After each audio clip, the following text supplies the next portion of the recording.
I made one of the biggest mistakes in FPL history.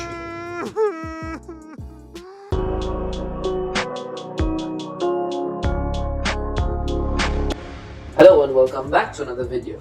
In this video we'll look at my top captaincy picks and transfer plans ahead of Gameweek 16.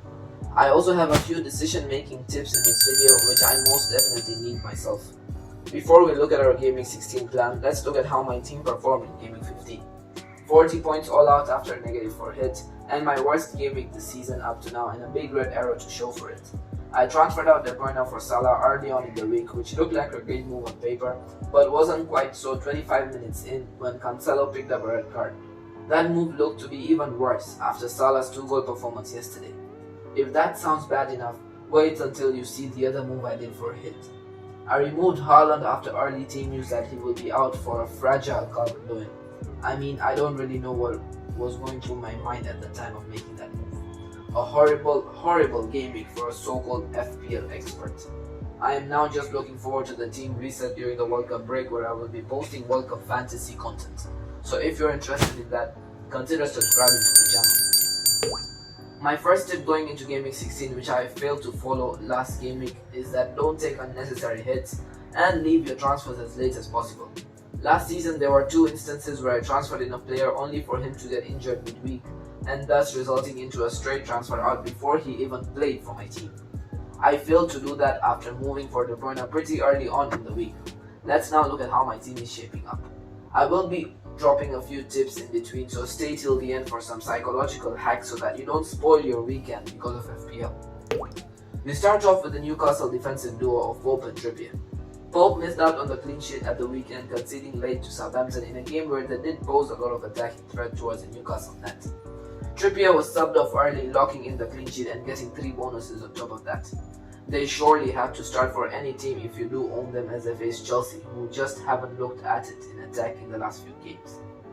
As I had said last video, this season is pretty unpredictable. You usually would expect one of the best defenses in the league to keep the worst attack in the league from scoring. However, Brighton failed to do that in their last game against Wolves. They faced Villa next, who are just back of a 3-1 win over Man United. I do have other options on the bench in defense, so any of them can come in for Webster.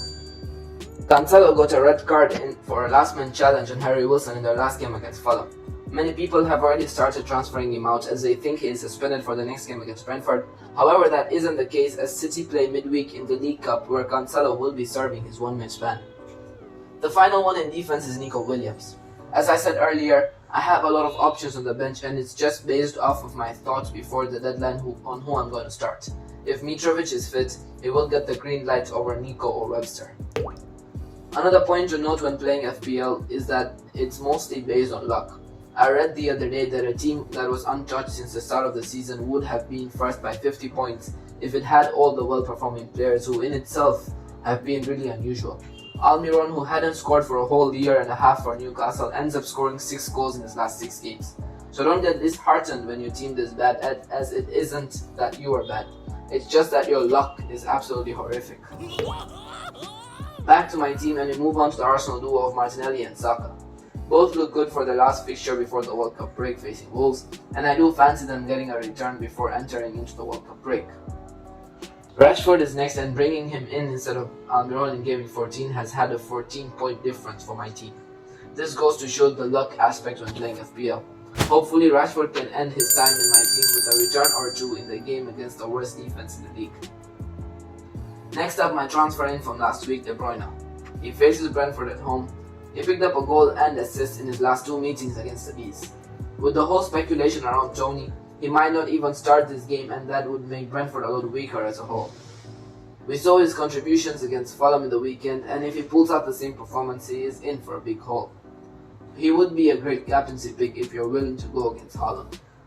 Back to the psychology tips, and the last one for today being that you are up against 10 million players, and if you do not get top 1k, that is the top 0.01% of players.